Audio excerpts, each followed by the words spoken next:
Let's look at professional practice first.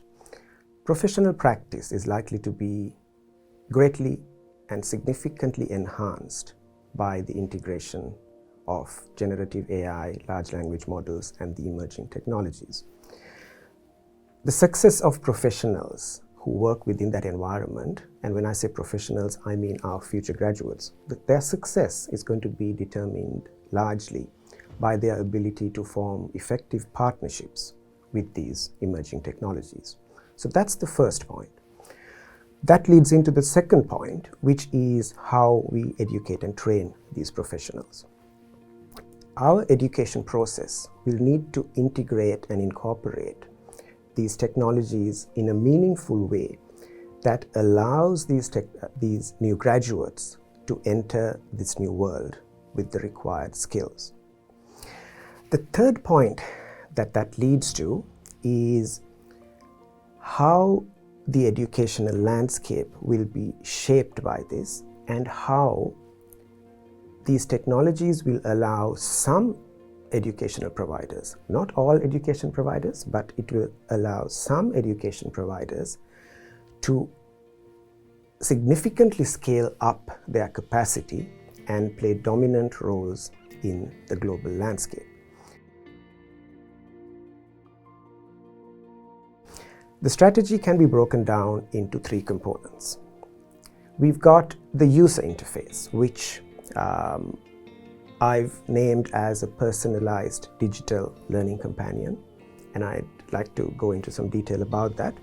The second component is the need for customized databases that are credible and trustworthy and would form the base of the educational process. And then we need a customized learning model that will hold all of this together. The personalized learning companion is probably the most exciting part of this strategy. So I've called it a Personalized Digital Learning Companion, or PDLC. It would essentially be the user interface that students use to interact with the educational experience that we create for them. But it is more than that. Let me outline what this might look like. So each student upon entry to a university program would receive their own personal digital learning companion. This digital companion would be expected to be the complementary half of the student learning experience. So each person would have their own companion, which would eventually develop into their complementary half that goes on the entire learning journey together with the student. So the student would learn with the companion, would be assessed with the companion, would graduate with the companion, and enter the workforce with the companion.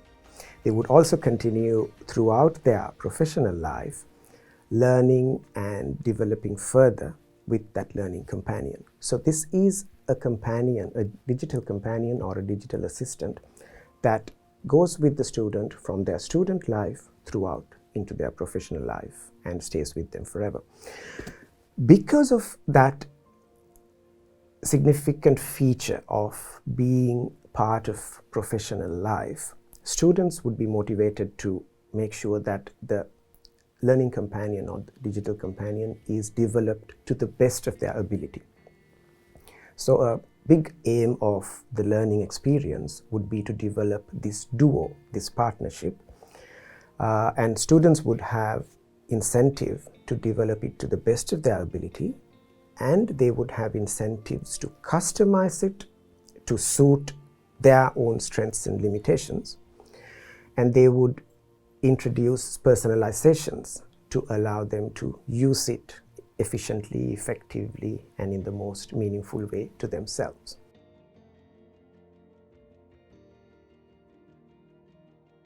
The emerging landscape is going to require databases that include information that has been carefully curated and reviewed for currency and accuracy.